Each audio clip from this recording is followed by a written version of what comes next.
Give me a second, my Ubuntu is still booting.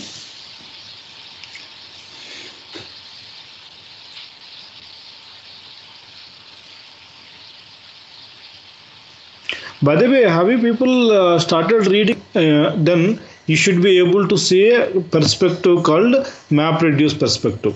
This one, MapReduce perspective, which ensures that the Eclipse is ready for MapReduce development. Okay, MapReduce development. Okay, it is specific to Java. So if you are going to write some Perl script or some Python script, then you can actually use some other editor. Okay, whatever discussion we are having now, it is specific to Java only, because that's how majority of the development in general happens. Okay, good.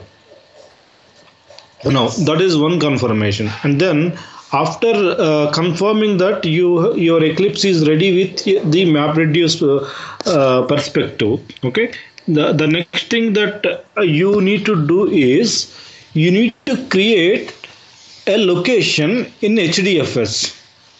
Okay, we all knows that, right? The MapReduce will actually read the it will process the input from HDFS, and it generates the output obviously in HDFS only. That we all have seen in the first week itself. So if at all you are writing a MapReduce program, obviously there has to be a HDFS location existing from where you will your MapReduce program will read the input, and also another location where the MapReduce program is going to keep its output. So we need to have two locations. One is input location, another is output location, and needless to say, those two locations are your HDFS locations. Okay, you all agree with me? That's what we agreed, right? That's what is expected, right? So yeah. Now have we talked about that, how to create a HDFS location? I think we talked about. Okay, if not, then maybe we'll do it now. See, you just open a terminal, okay, and shortcut for opening a terminal is Control Alt and T. Okay, good. Now pwd is my present working directory, and let me see what are all the HDFS locations. Okay, by the way, my MapReduce is running or not? Let me check first. I think it is not running. Okay, so it's not running, and this JPS is the one, this command, and this 2565 ID is actually of my Eclipse. Okay, if the Eclipse is also a Java based program only, so the Eclipse has got one process generated for that. Okay, so if you actually kill this process, your Eclipse will die. Okay, that is just a detail. Okay, now let me go and start my my MapReduce first. Okay, because for running MapReduce program, it's obvious. I mean, all those demands has to run. Otherwise, we will not be able to run our program. Okay, user local Hadoop. Okay, good. Now cd bin. Okay, now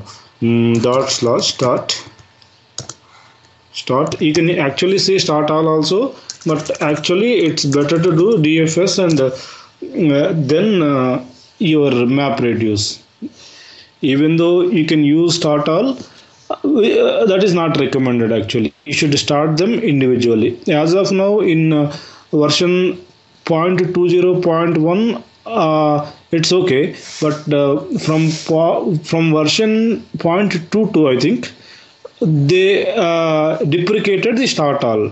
So we are supposed to use the other approach only, like starting the DFS first and then starting the MapReduce. Hey, look at this one. NameNode actually didn't turn up. Okay, so why my NameNode didn't turn up is probably I need to do that formatting once again. Look at this one. Why my NameNode was not turned on? We need to go and see the log file. Let's minus LTR. Sorry, less minus LTR. Okay, view Hadoop, which is a NameNode log. Okay, and Shift G. It takes you to the bottommost. Okay, so it is saying inconsistent FS state exception is an inconsistent state. So I think you all know what should we do now. What should we do now? I'm sure you know that. What should we do now? Quickly. Right. Good. So we need to format that. We will do the formatting. Hadoop. Before formatting, we should stop everything. Okay. Don't forget that. Stop DFS.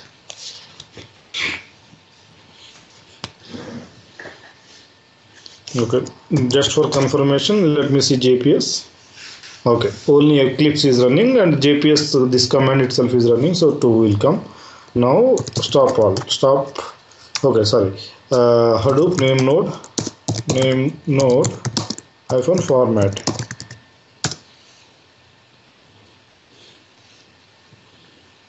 Okay, yeah. Look at this statement. It's successfully formatted. Good. Now let me start my DFS once again.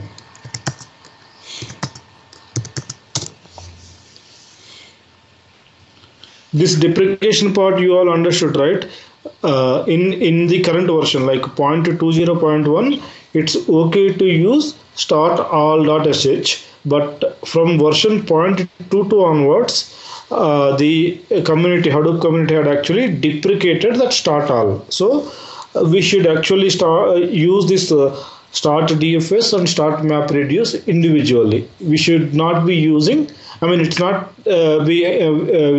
it's discouraged to use. We are not supposed to use that, because in future versions they will actually take it off. They will remove that start all.sh script probably. So let's practice the starting the DFS first and then starting the MapReduce individually. Okay, good. Now my name node, secondary name node, start node and key node. Yeah. So why do we have to format it? I mean, like if we don't shut it down properly, we need to format, or? Yeah, right. That's actually a very good question. What happens is, yeah, if you actually use this to log out, if you actually log out, see, this formatting and all will not happen when we run it on a actual cluster. This is all we are doing because we are running on a Ubuntu. Okay. And if you really don't want to format it every time, what you can do is go to this settings bar and say logout. Okay, then your user will be logged out, but your process, and let your all your Hadoop processes running. They will be running there only. Let them run, and whenever you restart your host OS, okay.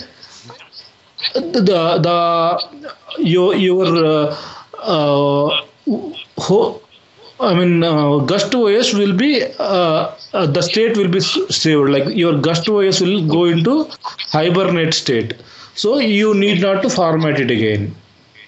Yeah, got it. Okay.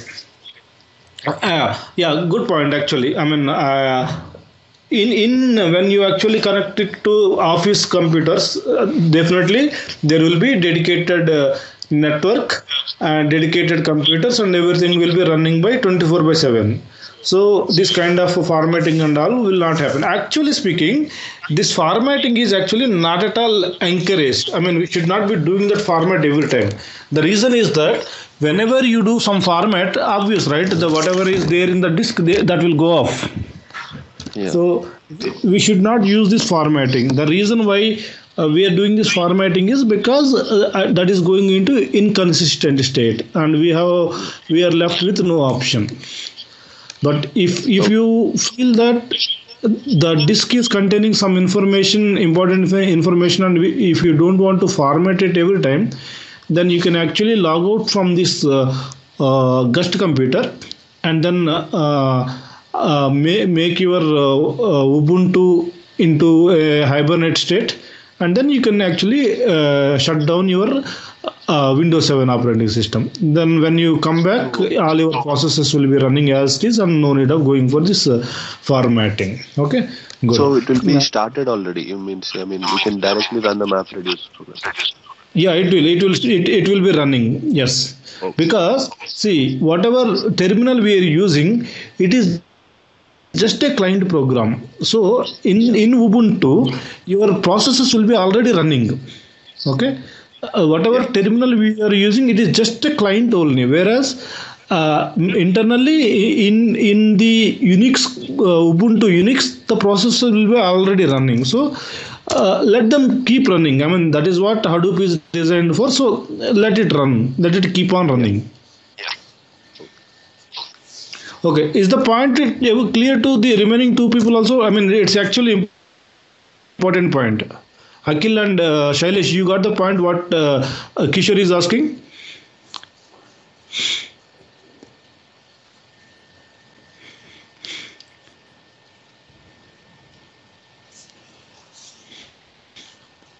Akhil, you got it? Or should I elaborate on it?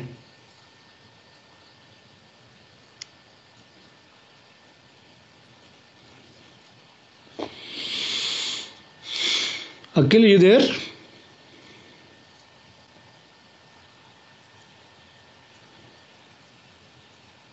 Okay, no, I don't know. Let's see. Okay, fine. So now all my JPS processes are running. Okay, the next thing that I want to show you is, okay, does anybody knows how to create a HDFS location? Any idea? Have you ever come across it anywhere in internet or anywhere in your books? How to create a new directory on HDFS? Okay, no problem. Kishore, what about you? No, Anil, I don't know. Okay. Okay, well, no problem. And what about Akhil? Akhil, you there? Right. But MKDIR is for your Unix, no? It's not for HDFS. But you are right. I mean, HDFS also it more or less follows the Unix commands only. I'm saying more or less. It's very similar. So what happens is, see, look at this one. Where I am, let me go to my home directory. Okay, ls minus ltr. What are all there in my home directory? It is there. Desktop is there. Videos is there. Templates is there. At last, Eclipse is there. Okay, let me create mkdir and practice the test. What is the date today? 8th DEC. Okay, so ls minus ltr, yeah, this directory I have created now. Whereas if at all I want to create a directory in HDFS, because observe this is just a Unix directory, this is no way related to the HDFS. Okay, the commands to know the HDFS, the commands to deal with the HDFS location is, you should always use this word Hadoop. Okay, FS. Okay, when you say Hadoop FS, you are saying that I am dealing with the Hadoop file system. FS stands for file system. So you are telling to the Ubuntu, I mean the Gust OS, that hey, my dear Ubuntu, I am dealing with the HDFS, not with the Ubuntu file system. Okay, by giving this Hadoop FS, we are instructing the Ubuntu that I am actually giving a command to run on the HDFS file system, not on the standard Ubuntu file system. Okay, good. So HDFS FS, Hadoop FS, then similar mkdir, very same. Okay, and test 8th DEC, this time HDFS.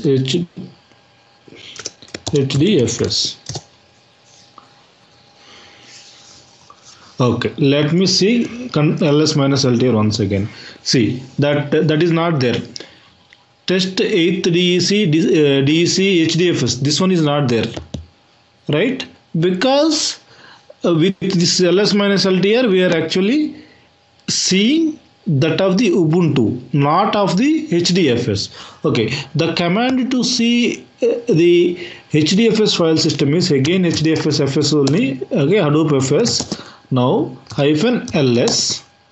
Okay, okay, just type ls. Yeah, here it is. Okay, so by default it goes into user /user/hd user. Okay, and test 8th DEC HDFS. Okay, that's the point. I mean, how many of you actually got the point?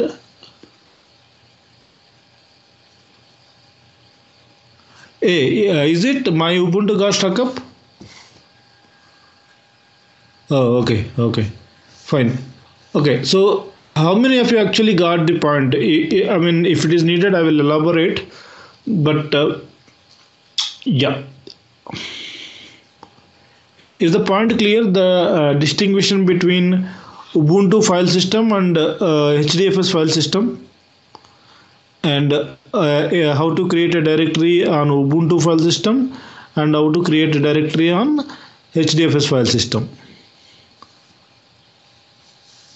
So the only change will be Hadoop FS as a prefix for every Unix command, right? I mean, that's it. Yeah, that's it. Yeah, and yeah, Hadoop FS and this -ls is coming in case of regular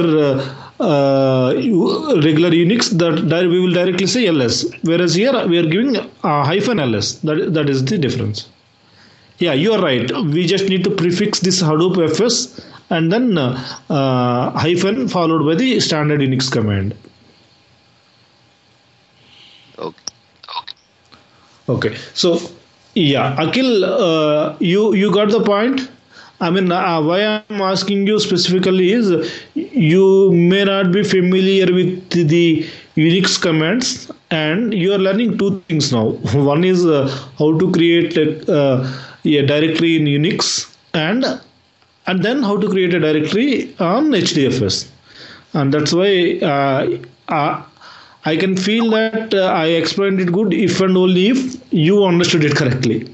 Remaining 2% anyway, they are experienced, they will be able to understand it.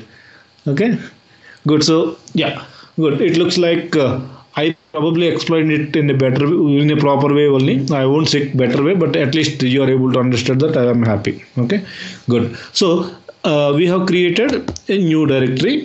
Okay, and let me create another directory just for reconfirmation, nothing more than that. Okay, test 8th DEC 2. Okay, 8th DEC 2. So I'm creating another directory. Now, if I say ls minus Hadoop FS again, okay, so we got two locations created. So this 8th DEC. Okay, now. Yeah.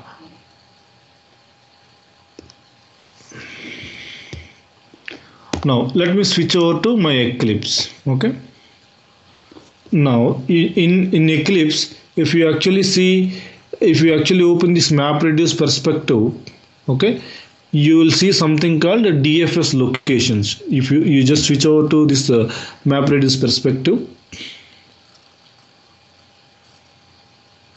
Okay, so when you switch over to MapReduce perspective, you should see something called DFS locations in your Project Explorer, and that will come only if your MapReduce plugin is properly recognized by Eclipse. Otherwise, it will not come. Okay, whenever you see this perspective, that MapReduce perspective, okay, if this elephant, that tiny elephant. This option, if at all it comes, it does mean that your plugin is actually recognized by Eclipse. So obviously this DFS locations will also come. Okay, let me expand this DFS location. My location is my location name actually. Okay, let me show you probably before navigating there. Okay, yeah, in case of Akhil's machine, probably this location, this my location won't be there. So what you need to do is right click here and say create new location, new Hadoop location. Okay, and once you click on that, then see this kind of screen will pop up. This kind of screen will pop up. Okay, here you need to say what is your host name, what is the port on which your MapReduce is running, and your port name on which your HDFS is running. Okay, that's it. These three details you need to provide. Yeah. Can you tell me once again how to create the location? Okay. Right click here and click on new Hadoop location.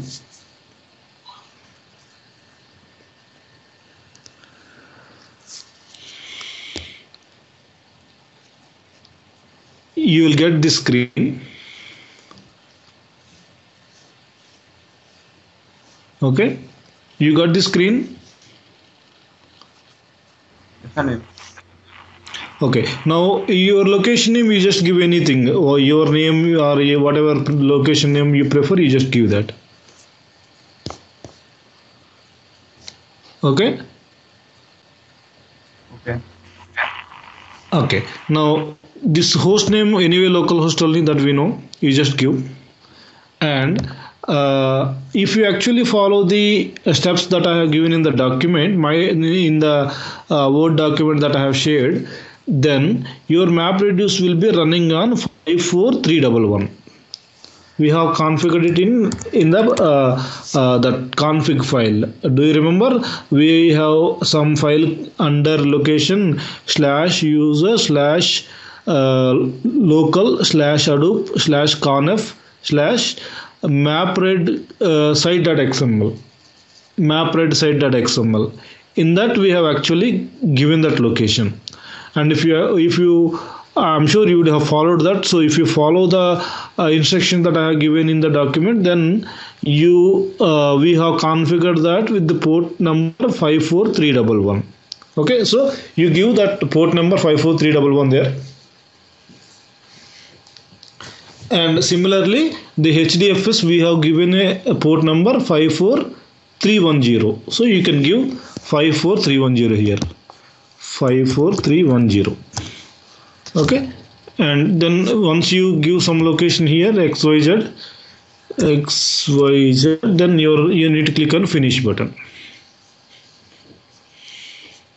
And you will have something called advanced parameters also, but all those defaults will be good enough if you actually follow the steps that I have given.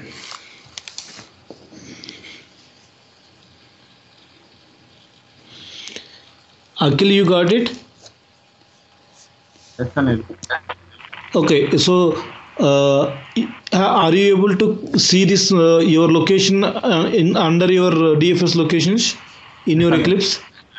Okay, so you just expand this. If everything is good, then you should see like this, 1 or 2, and if some error comes, then we need to dig into that. Yeah, you can see Anil. You can see this 1 or 2? Yeah, 1. I can see 1. Expand that one.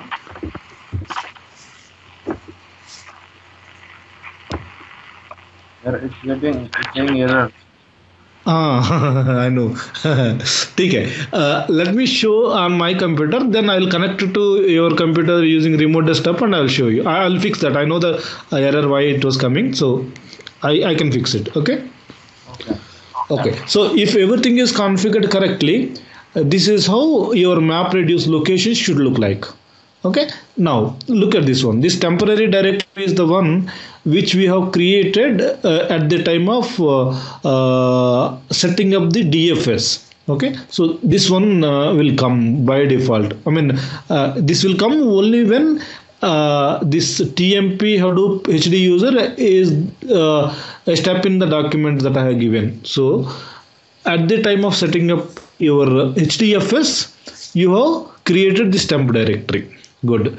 And just before that, we have created another 2 directories.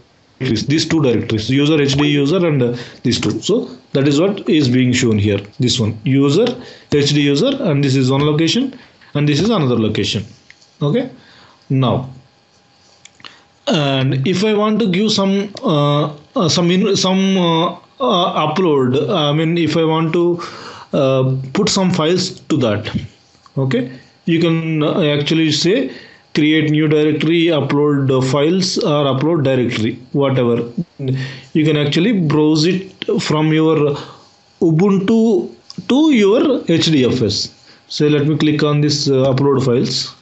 Okay, it will give you a browse option where you can actually upload the files from your Ubuntu file system to HDFS file system. Okay, and once you upload it onto HDFS file system, okay, you can actually see them by navigating to the file system. Do you remember? I think the other day we have seen file. Let me open this. I mean, I know we are spending quite good amount of time on the practice session, but which is actually worth, because I mean, being if you really want to become a good Hadoop developer or administrator, obviously practice is more important than this theory. So the time that we are spending is actually worth. That's good. Okay. Now 54310 is for your job tracker administration, whereas 54370 is your HDFS administration, right? This one. Look at this one. This time it is saying NameNode, okay, and this time it is saying your job tracker. Okay, it is job tracker, which means 50030 is the port on which your job tracker is running, and 50070 is the one on which your NameNode part is running. Okay, and if you actually browse file system, you will get to see those locations that we have created. See, this temporary is what I'm talking about. This temporary is we have created at the time of setting up our HDFS. So this will come by default because we have created this folder at the time of HDFS setup, and this user and HD user and the two directories that we have created just before, these two will come. Okay, and instead of creating it from this terminal, okay, you can actually create it from Eclipse also. What you can do is, see, we have used this command, right? Hadoop fs -mkda or some folder. If you are not really comfortable with that syntax, you can use Eclipse to do that. I mean, say for example here, okay, let me create another directory. Suppose input, okay.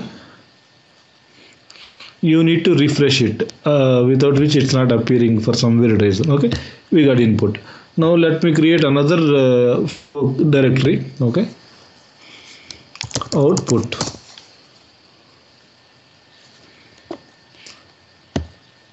Okay, so we have created input, we have created output, and if you actually switch over to the terminal and see that ls minus ls, then these 4 locations should appear there, right?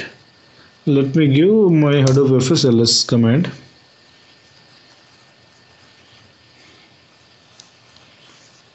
Okay, good. So this input I have given capital and O I have given small, which is not a good practice actually. So let me change that.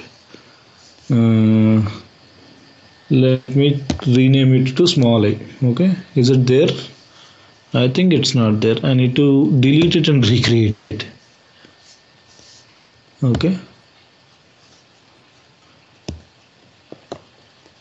create a new directory, input. Okay, good. So this is how we create a directory, we delete a directory, all that stuff. This by now we are comfortable with. Now next step is to put some files into the input and output. Anyway, your MapReduce program will generate the output. So now we are going to see the word count example, and this is the directory where you are going to keep your input files. Do you remember when we are talking about that example, we talked about input file. One file will contain apple, orange, banana. Another file will contain banana, pineapple, orange. Another file will contain apple, guava, sapota, something like that. So that is what we are going to keep in the input directory, and the output directory is the where it will actually generate your output. I mean, how many apples are there, how many mangoes are there, how many pineapples are there, like that it will generate it. With that simple example, we will understand what is happening all in your MapReduce program, and at the same time we are going to learn the basics of HDFS also. That is the intention. Okay. So, are we good so far? Everything is clear? Everybody, before going further, I just want to take consensus of all. We are good, right? What about remaining two people? We are good, right? Okay.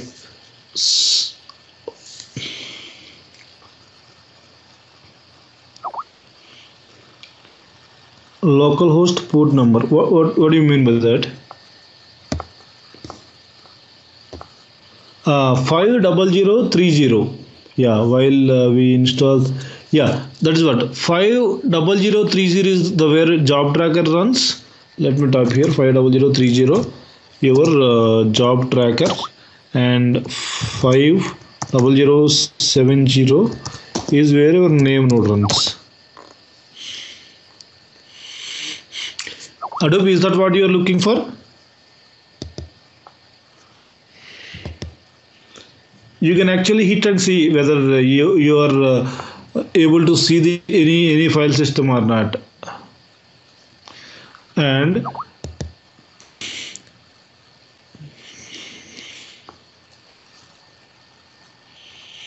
I'm just opening the PPT where I have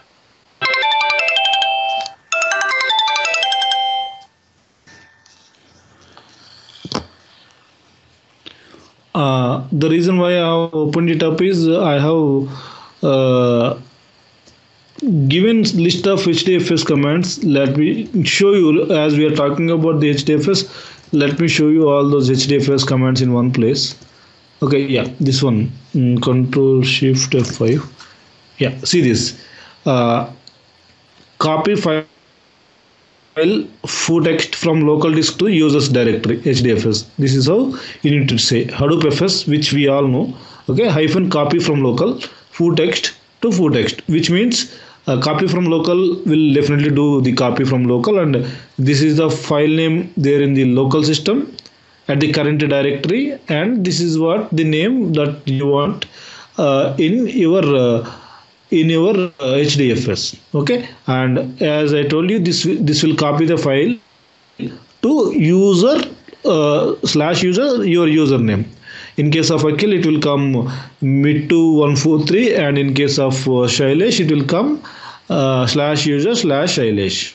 Okay, I think you are using HD user also, so it will come as slash user slash HD user slash foo text.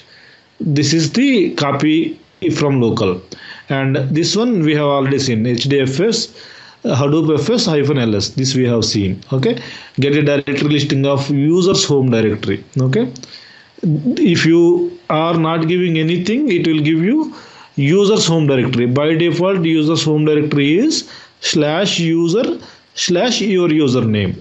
In my case, I'm saying slash user slash HD user because I have configured the Hadoop with a username called HD user.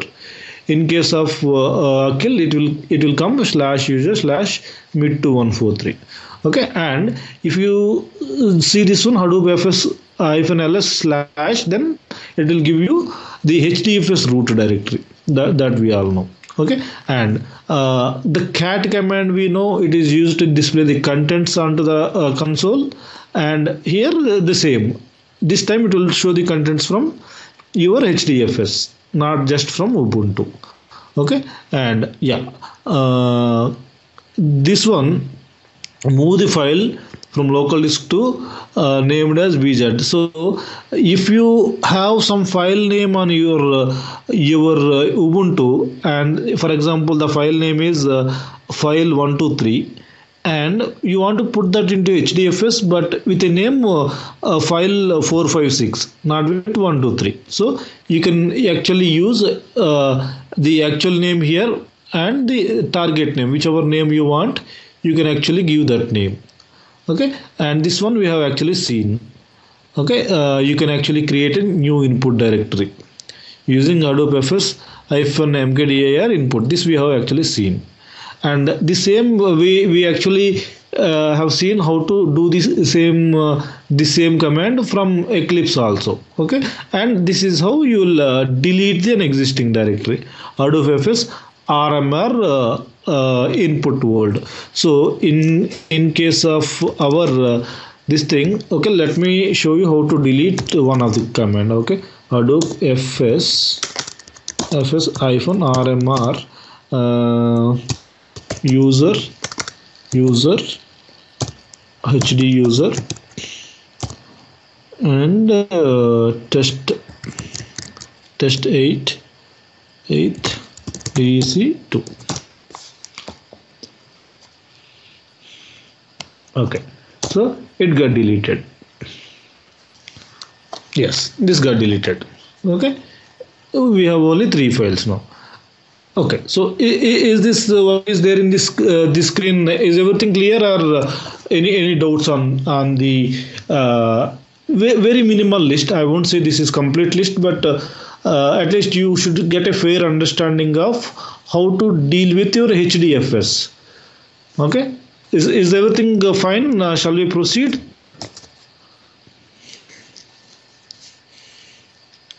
Good. Okay.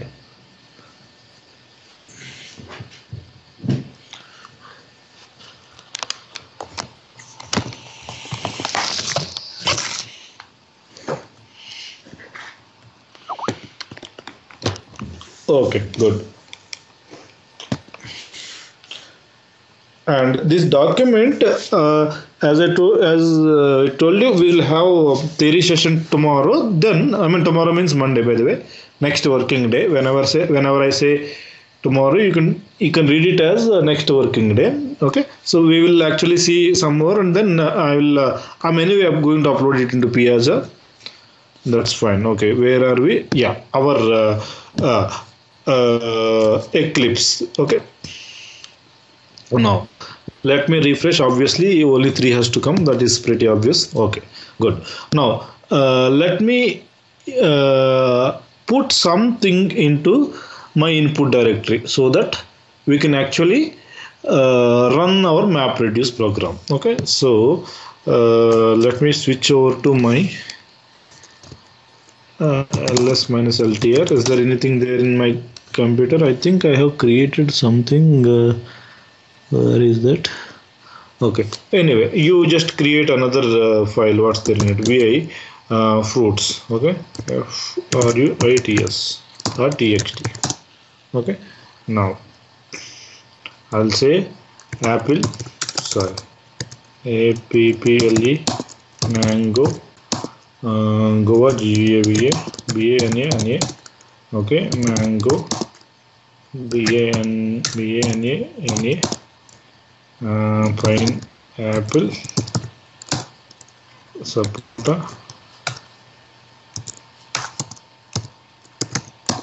apple, mango, and any other fruit, cherry, okay, good. WQ. Now let me, using Eclipse or using this command, whichever way you are comfortable, you can actually do that. Just for making it easy, I'm going to upload it from Eclipse. Okay, but you have already seen the command, so you can, I'm sure you can do that. Okay, so here, come here and say upload files to DFS. Okay, now you go to your home directory, HD user, and this is the fruits that we have just created.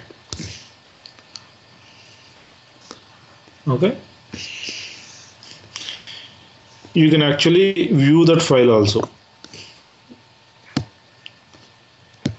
Okay, yeah, this is the file that we have created. Okay, you can actually view that, but look at this. I'm trying to edit it, but it's not allowing. It will not allow you to, I mean Eclipse, okay, it will not allow you to edit the contents of HDFS. Okay, do you remember actually the principle behind this HDFS concept is it is optimized for write once read many, right? That's why it will not give you an option to edit the contents of HDFS. Do you all remember? Hadoop is designed optimized for write once read many. That's why you will not be able to edit the contents of HDFS directly. You need to edit it on local system, and then you need to upload it. I mean, that's a feature, by the way, and that's how actually Hadoop is designed from scratch. Okay, good. So we have seen the HDFS part of it. So just minimize it and go to the program. Okay, and what we need to do to create the program is you just go to file, okay, and create file new, and look at the project. When you say here, you have MapReduce driver, mapper, reducer. Okay. Now, if you go to other, you have something called MapReduce project. Okay. Yeah. MapReduce project. You need to create a MapReduce project. Okay. Let me say word count 2. Because I have already created word count, so I'm just creating word count 2, nothing special. Okay, and you just see this location. This is the default workspace, so you can change it if you want. And when you are running for the first time, okay, this option, the Hadoop MapReduce library installation path, it will actually ask you to set it up. Okay, so you need to browse to the location where you have actually you have installed your Hadoop. In our case, I mean, I think all of us, we have created it in /user/local Hadoop. So you just need to tell to your Eclipse that, hey, my dear Eclipse, I am using the Hadoop installed at this location. You please use that. That's how your Eclipse will come to know about the Hadoop home. Okay. Next. Once you do that, then you can simply say next, and then it will create an SRC folder, that is the source. This we all know, and then you just need to say finish it. It will take some time because it will actually add all your Hadoop dependencies into your project. Okay, good. So you have word and word count. So if you actually see here, it will see how many dependent jar files it has added. So this many dependent jar files it has actually added. That all will be taken care by Eclipse. Okay. Now SRC folder, there is nothing here. So once you come down to this SRC, then what you need to do is you need to create obviously create new. Okay, create new, and you need to create mapper reducer. So you can say MapReduce, and you do these three things. Okay, mapper, reducer, and MapReduce driver. So you all know that, right? What is this mapper and what is this reducer? And you might be wondering what this MapReduce driver is. Okay, the MapReduce driver is a program which is the starting point of your MapReduce project. So this MapReduce driver will actually contain a main method. To simplify the discussion, it will actually contain a main method. So once it contains main method, we are pretty sure. I mean, main is the starting point here. That is what we learn in day 1 of the Java class. That I'm sure all of you knows it. Okay, the main program is the one from where the Java program execution starts. That is the fundamental, and I'm sure we all know that. So MapReduce driver is actually going to contain a main method, and from that main method you will actually link the mapper and the reducer. You will write say 3-4 mappers, okay, 3 different reducers for example, but using your MapReduce driver only you will actually link the mapper and reducers, and at the same time in the driver only you will actually say for that particular MapReduce program that you are doing, what is your input path and what is your output path. In the driver only you will actually mention that all that information. Okay, let me repeat what I was saying. We all know about mapper and reducer. I'm sure you all knows that because that's what we have seen in last classes. Whereas the MapReduce driver is another class which will actually contain a main method. So main method means obviously that is the starting point of the execution. Okay, good. Now we all agree now my MapReduce driver is the starting point. Then what is the apart from being the starting point of the program, it will also do some useful information, useful things, useful functionality. What is that? It will actually link a mapper and reducer. Okay, that's great.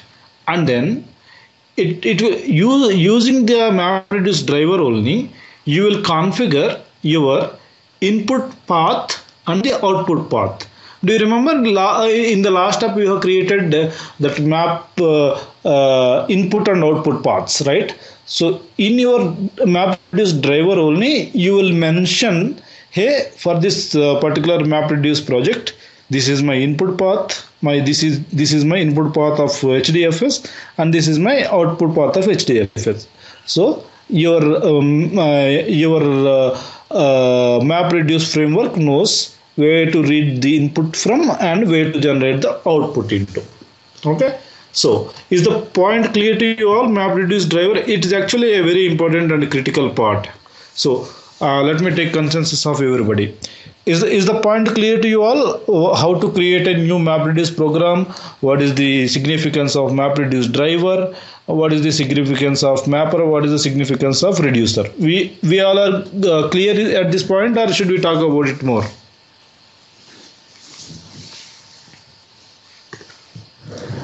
Quickly, let's not. I mean, we are in a good flow. Let's continue the good flow. Again, okay, good, okay.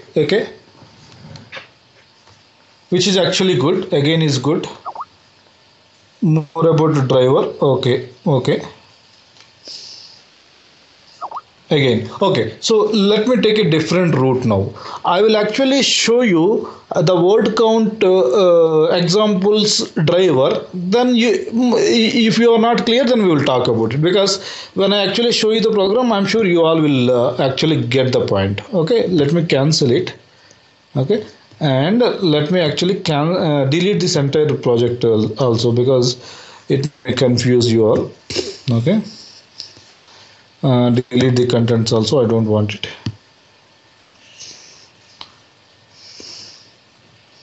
Okay, so this is the this program I have actually run it last week. So yeah, this source is there. Obviously we can have whatever package structure we want. Okay, and for simplicity reason I actually created everything in one file, which is not actually good. I mean, for testing purpose it's okay, but for actual thing it's not a good idea. You need to have separate mapper, reducer and everything. Okay, anyway, token counter mapper. Okay, go down. Okay, let me expand this screen. I think we can spend some more time here. Yeah, look at this one. See, it's containing everything. This package name we all know. Okay, this import statements, obviously we know it will contain all that Hadoop related imports. This part we are good. Okay, this is my class name. This is also good, and this is my token mapper. Okay, So this is my mapper. So from here to here, don't worry about it, what is there in the mapper, we will talk about it elaborately, but this is my mapper. Okay, and go down, this is my reducer. Okay, token counter reducer is my reducer. Okay, which we are going to see now. Yeah, this is the driver. Look at this one, main program, and the set of these sections. Look at this. Control A and Control Shift F. Let me format it properly. Okay, yeah, now it's better. Okay, so this is what I'm saying. This is my driver program. In the driver program, by theory, what we talked about is the driver program is the one from where the execution of MapReduce job starts. Okay, so this is the main program. So obviously, it has to start from main only. Okay, and using my driver, what I'm saying is I'm setting look at this one, my mapper class. Okay, my reducer class, and my output class, and my output, this one is my output key class, and this one is my output value class, and this one is my input path, and this one is my output path. This is what I am going to configure in my driver, and the first one is actually just a jar by class. Okay, and you can actually set some name also. Yeah, this one job, you can, this is the name that we are giving to that particular job that we are creating it. Okay, okay, now is you people got the point, or should we talk about it still further? I mean, if you want, we can actually spend some more time. There is nothing wrong, but intuitively, this is what a driver is all about. This whatever is there in the main block, that is the driver. Okay, is the understanding better now?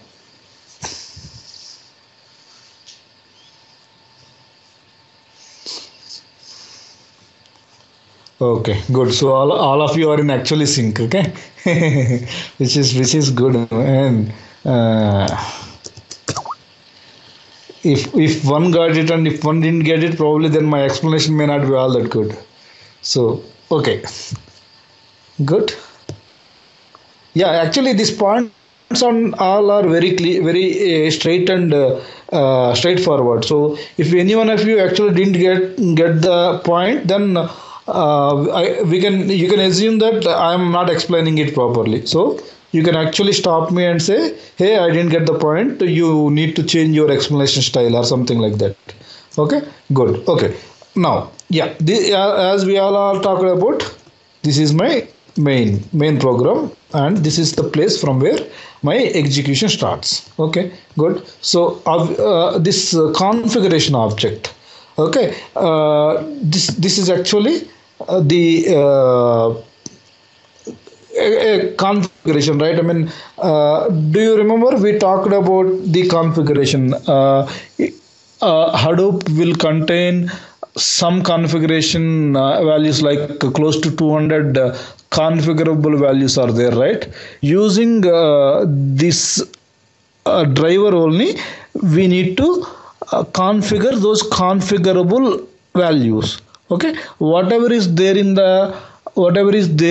your properties files, if you there will be some default values, and if you give some values here, these values whatever you are giving in the program will be overriding the values that are there in the properties files, because you are actually specifying through your program, which means that you are overriding the default values.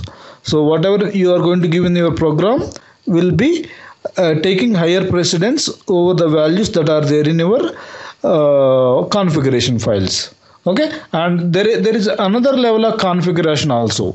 Okay, once you develop your MapReduce program, you generally ship it onto a cluster. See, the reason why we are using this Eclipse, because we all are developers. And majority of the Hadoop development will actually happen like this only. On Ubuntu or on some other Mint OS or some other OS, majority of the times the development will actually happen. The testing and the development, unit testing, by the way, testing means development and unit testing, that cut phase. Okay, cut phase will actually happen over the virtual machines only. Generally, okay, 95% of the time. And we being developers, we know Eclipse very well, and it's a good tool, a good productivity tool. So we will actually develop it. Once we are tested that program, that and everything is working as expected, then we will actually package all our program into a jar file, and that jar file will be moved onto a cluster where your Hadoop cluster is already running, and then that program will be run using that jar-Hadoop jar. We all know, right, how to run a Java program from a jar. That we can easily Google it, and we will get that Hadoop jar-jar, that will come. So the point here is that whenever the developer is working on a MapReduce project, he will use Eclipse and he will develop it. Once he develops it, we will package that particular project into a jar file, and the jar file will be shipped onto the Hadoop cluster, and there we will be running it from the console, that terminal, whatever we have seen this terminal. We generally connect it from putty, and we will run from there on a cluster. Okay, so here you will actually run that jar file, but if you want to give some configuration values here, okay, some out of the 200 configurable values, if you want to supply your own values for some of the configurable parameters, you can actually provide them from command line arguments, and these command line arguments will take precedence over your values that you have set in your properties files, and also the values that you have given your program. I talked about much detail, but is the point clear to you, or should I talk about it more? Is the point you got that?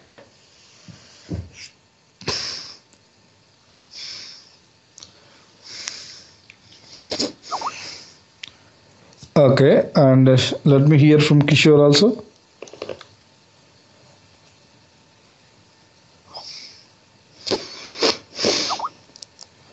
Okay, see, Akhil, I know you doesn't have this thing, but anyway, what we generally do, it's not specific to Hadoop, by the way.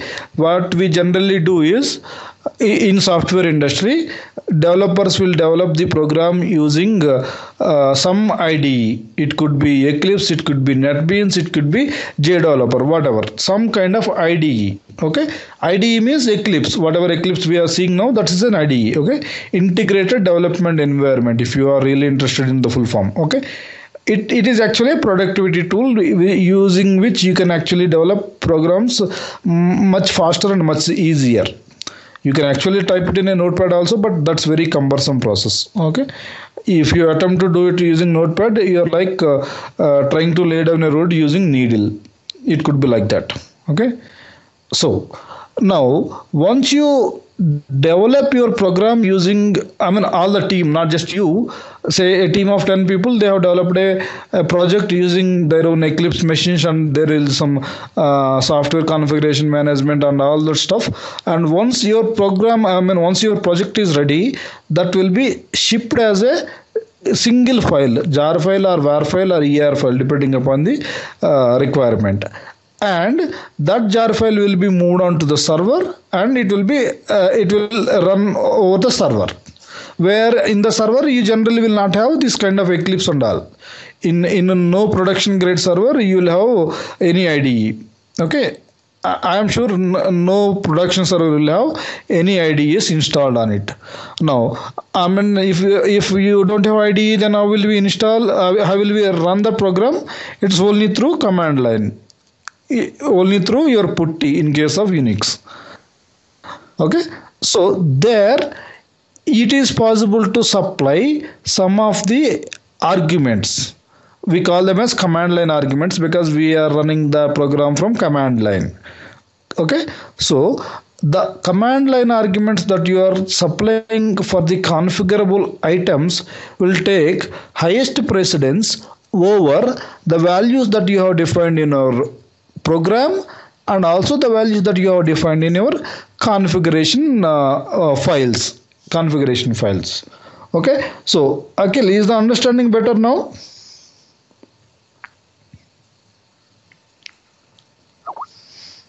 Okay, good. So why we are talking about all this? Okay, yeah. Actually, this is a problem with practicing trainers. Okay, I mean, if they are actually only trainers, then probably they will not jump into here and there. But the practicing trainers will actually jump here and there. Okay. I don't know whether you agree with me or not, but I'm actually jumping from here to there. That is what a practicing trainer will do. Okay, good. So why we are talking about all this one? Yeah, okay. This one. I mean the configurable values. No, where is this? Yeah. So here you can actually say the replication factor also in your program. Okay. And then that will take higher precedence that we have seen. Okay, so now the driver we got this right. I mean, let me explain it once again. So this is my MapReduce program, and if you actually see this syntax, it's exactly what the Java standard syntax looks like. Okay, your strings array is there, and then it throws an exception.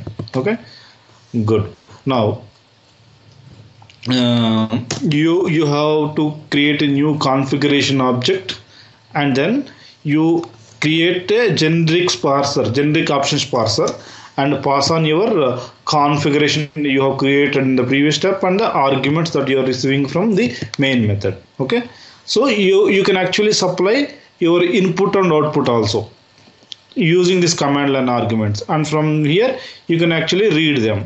Here actually I have hard coded it, but it's actually a good way to read it. Okay, let me complete it and then we can experiment it.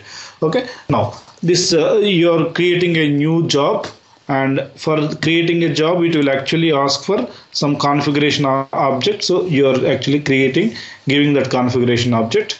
Okay, I think this one is actually making redundant. Let me comment it out. It's not required at this point in time. Okay, generic option partition is actually a good way to implement it, but currently we are not using it. Okay, so it is just a name, so you can give you whatever name you want, and then the jar by class. So it is just a word class. I mean, whatever class we are in, we will simply give that class. Okay, set jar by class, and set jar by class means this is the class with which we will be running the program which is there in your jar file. We were talking about that running it from command line, right? Once it actually moved on to the cluster where we doesn't have access to the IDE and all. So there we will mention a program name which contains this main method. So that is the program name here, the class name. Okay, and this we have seen actually the mapper, the reducer, the output key value, output value key class, output value class. Okay, output value class and output key class, and this is my input and this is my output. And actually if you see this one, okay, yeah, the DFS locations. Okay, the DFS locations what we have created.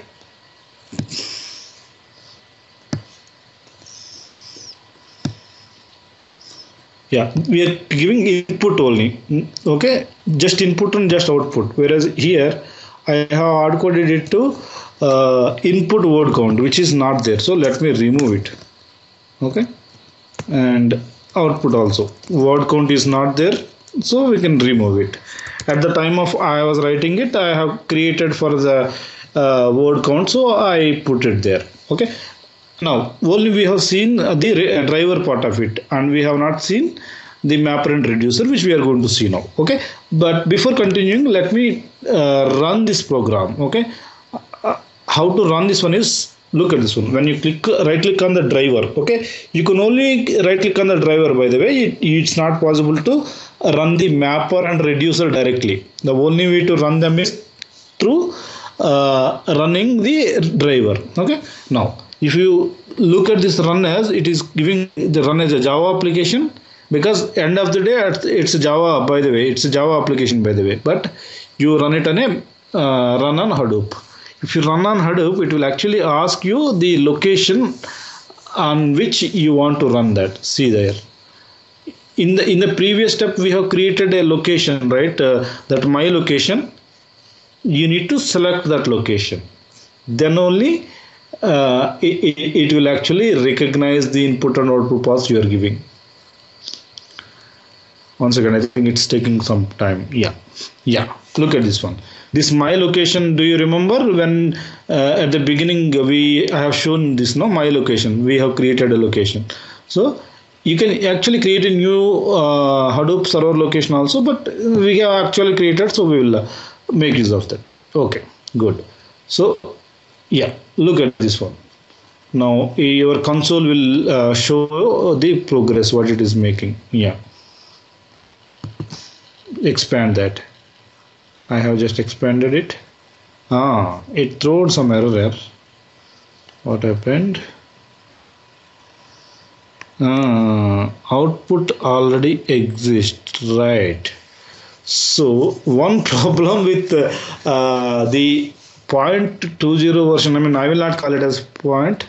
Okay, let me remove this, then you will understand why I am doing that. Okay, delete it.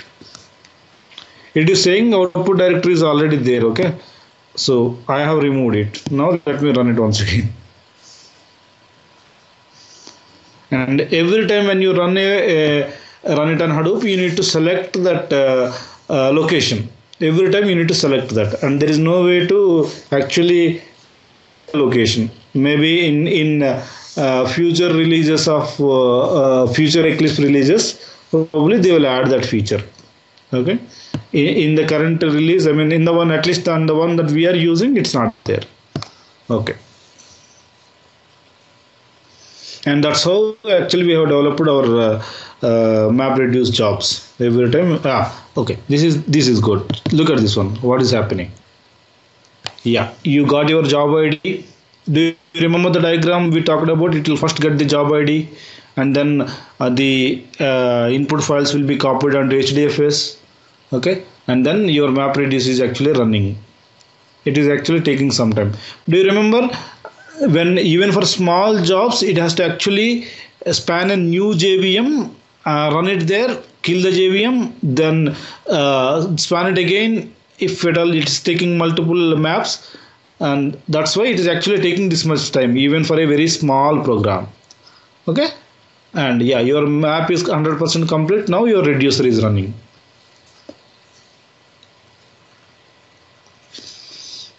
And it will get refreshed for every 30 seconds. So if you actually your reducer is also completed. Look at this one. Once the reducer is also completed, it is saying job complete, your job ID, and look at the job ID also. It gives you the year, the month, the date, and the timestamp. Okay, 2012, this 12 is December, this 12 is 08.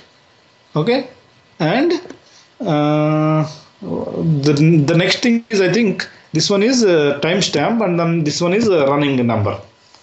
Okay, and counters means it will actually your job tracker. Remember, it will continuously track each and everything that's happening among the task trackers, right?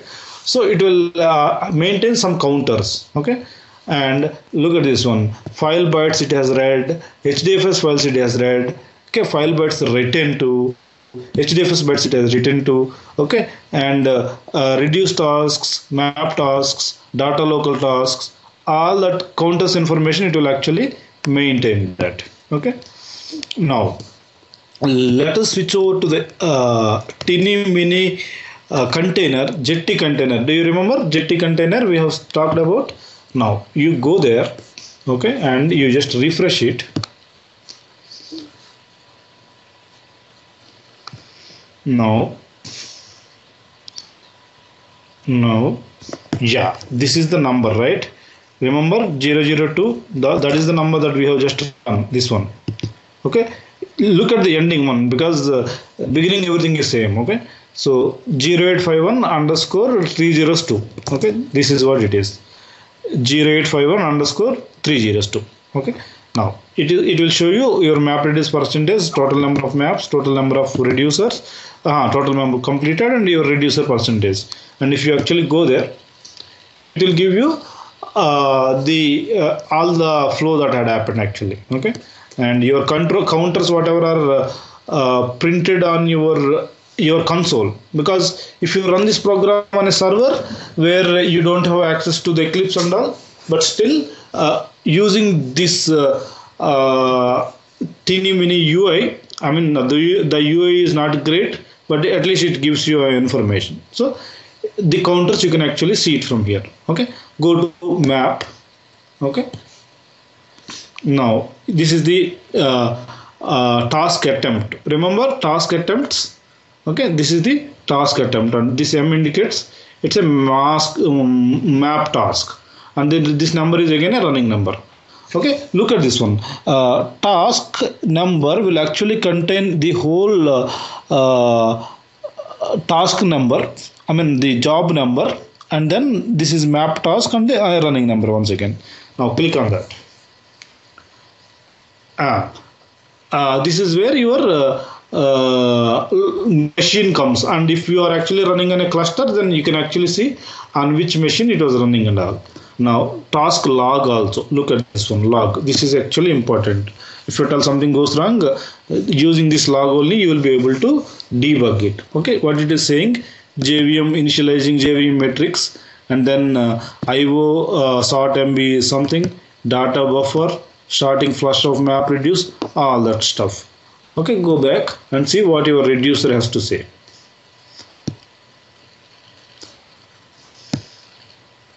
Very similarly, you will have a reducer task also. Earlier, remember earlier it was a M and now it is R. Okay, reducer, and go to that. And yeah, this is a machine on which it was running. By default, we have only one machine, so needless to say. Now, and you look at this one, start time, shuffle finished, short finished, and finish time. Do you remember there is a shuffle short phase also, right? So it is actually giving all that stuff. Okay, shuffle phase, short phase, and finished. It actually took 14 minutes, and here there is a short phase. Actually it took only 0 seconds. Okay, and if you actually go to this log, it gives you good information. Yeah, look at this one, shuffle, shorts, this all will give you. If at all something goes wrong, then this is where you need to look into. Okay, now any doubts on the topics that we have seen now? Can't see. What happened? Akhil, you can't see? Akhil, Yeah, Anil, you cannot? yeah, Anil, I can see. Okay. Yeah, I don't know why. I think it's second time. What happened? Is my screen not getting refreshed properly? Yeah, maybe that's the problem. I think very slow. Okay. Is there any other person facing the same problem? Yeah, intermittently. Okay. So what could be the issue? Is my internet speed is slow, or Ubuntu. Because Ubuntu, we are shifting the tabs. and it is the first time, right? I mean, yesterday, I mean, any of the previous class, it didn't happen, right? No. Okay, okay. If you face that issue, do let me know. Give me a shout. Okay, and let's try to fix the problem. Okay, and yeah, I think we are having only 5 more minutes left. But yeah, now let me show you one more thing. Let me move Anil, I on have one to, doubt. yeah, good. Yeah, Go so ahead. on local machines we run it from command line or from Eclipse. But on in production servers, like, will it be hosted on some server or will it be a batch job? I mean, how will it be executed on production servers? Okay, okay, okay, good. Let me throw some more light on it. Okay, in our development machines, majority of the times we will be running it from the Eclipse only. That's how the development happens. But using Ant or using Maven, we will be generating a jar file. Okay, yeah, that Ant build and all, we know that. Now once we got our jar file, you, for the purpose of testing it, we will run it from the command line once, and then if you found everything is satisfactory, then you will actually copy that jar file to a production system or a stage environment, where in the stage environment you will run it as a command line argument, where you will have already your Hadoop setup, everything done. In that cluster, you will have, say for example, you have connected 4 nodes cluster. So you will move it on to your name node, and that distribution among the others will, that will anyway happen, and that will run. But specifically, I mean, uh,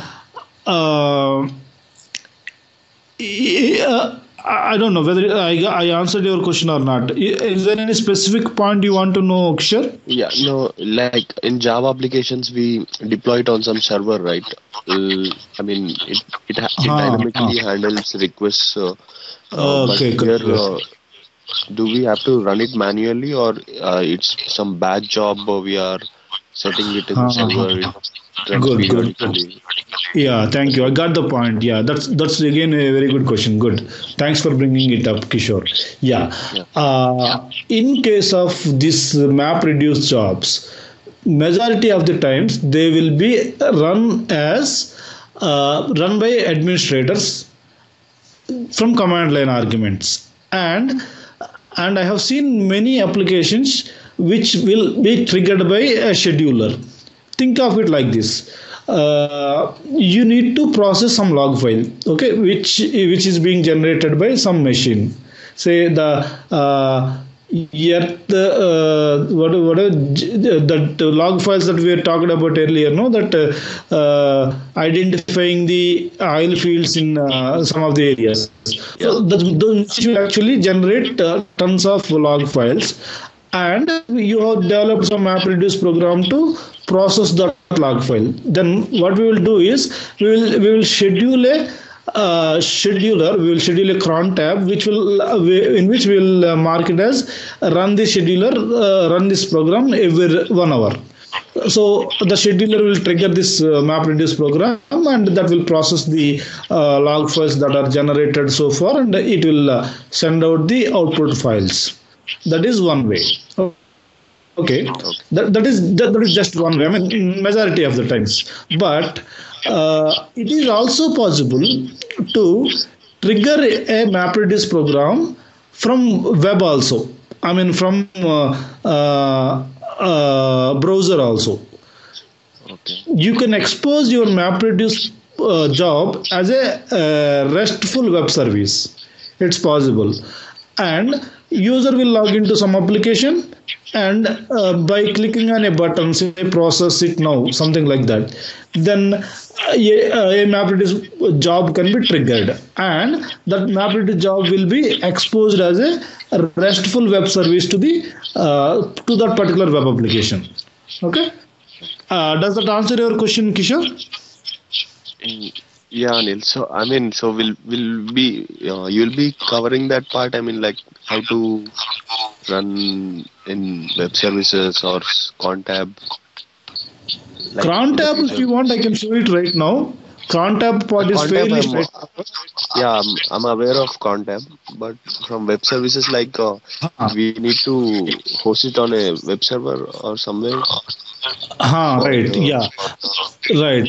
For invoking it from a web service, there should be some other web application which is already running, where it could be running on Tomcat, it could be running on WebSphere, and this particular MapReduce program will be there on some other server, some Hadoop cluster, and the application, web application, this particular MapReduce job will be exposed as a RESTful web service to that particular server, and user who logs into the application will be having he can actually invoke the MapReduce job. Maybe we will see that as this particular question came up. I will show you, not a problem. Yeah, Anil, sure. Okay, so it's actually a good point. Remaining two people got the point. What Kishore is asking, or should we spend more time on it?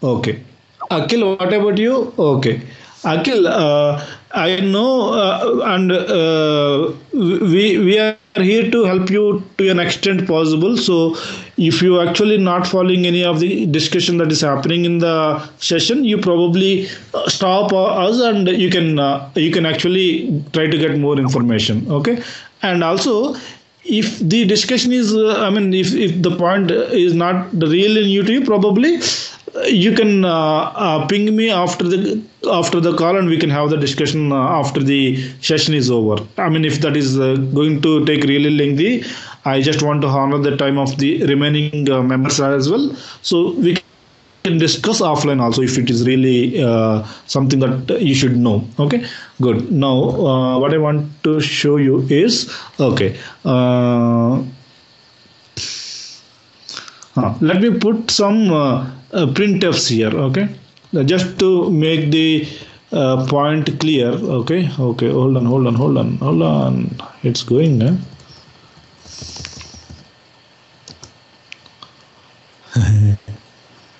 Go up.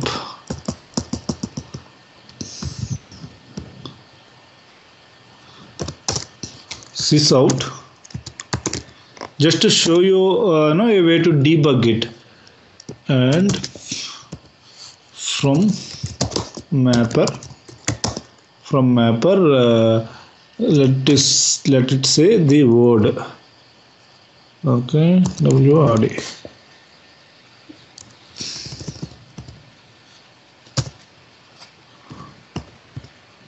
What is this word is? Word is actually a text. Okay, so dot toString we need to say. Dot toString. And similarly, let me put a debug statement in the reducer also.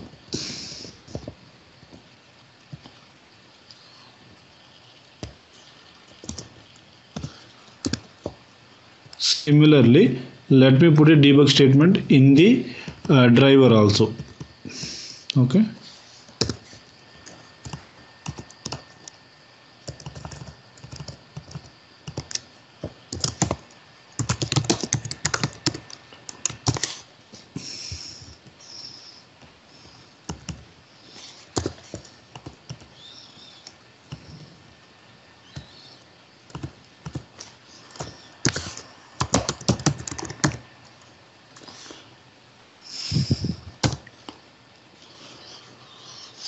Okay, I'm just running it once again.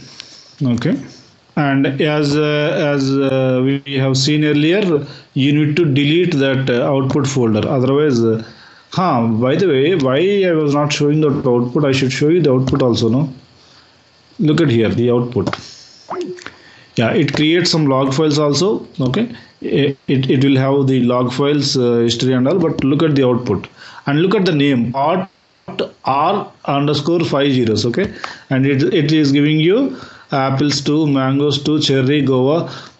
Let's not count it anyway, it will do correctly only, but this is the output. Okay, and let me delete the output because it will complain. Okay, and again this is a feature specific to this version, and I think in coming versions probably they will change that also. Okay, and here it is giving a compilation error. Let's see what is that. Why compilation error? Where is this? Word. No, that the word is not there. Okay,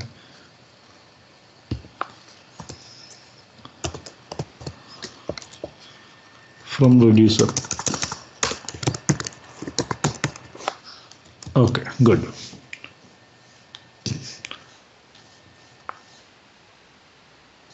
Let me close other tabs, close others. Run it on Hadoop once again.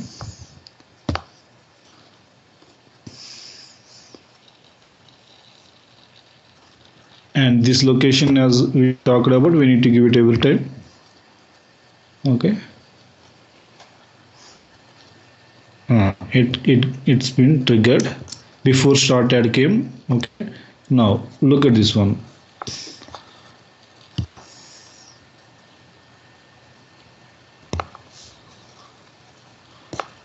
Now if you actually see the job is listed under running jobs. It's not listed at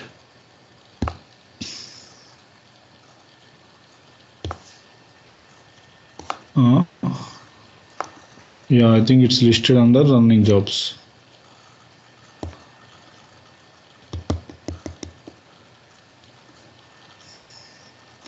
Yeah, look at this one. This 3, no? Earlier it was 2, and it's showing under running jobs. Once it's completed, it will be moved on to the completed jobs. Okay. Yeah. Now map is 100% and reduce is 33%. So this job is running. Refresh it once again. Yeah, this one is also 100%. And this refreshing, it will happen by default at 30 seconds. Which is configurable again. Okay, now go there and see the debug statements that we have put. And yeah, before debug statements, I think I can show you the console. Then you will get a feel. Look at this one, the console. No.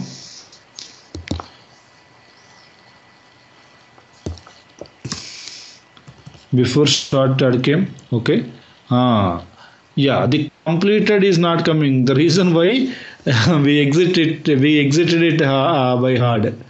Yeah, here.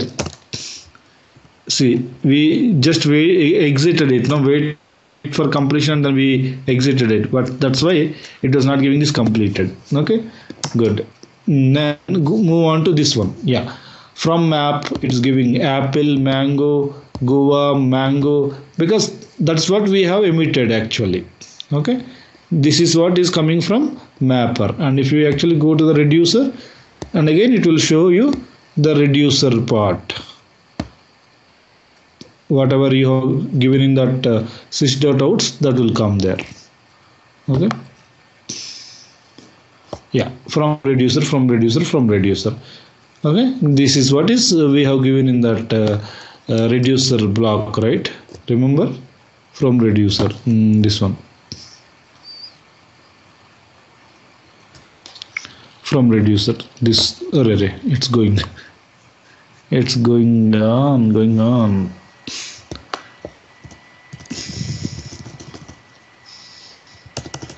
Yeah, this is what we were doing it. And are we clear so far? Are we good so far? Any doubts?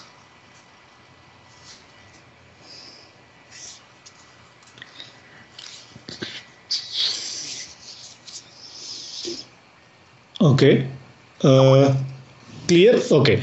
Now, probably we can explain. I can explain this mapper and reducer today, but in the PPT also I was having that flow in a detailed and better way.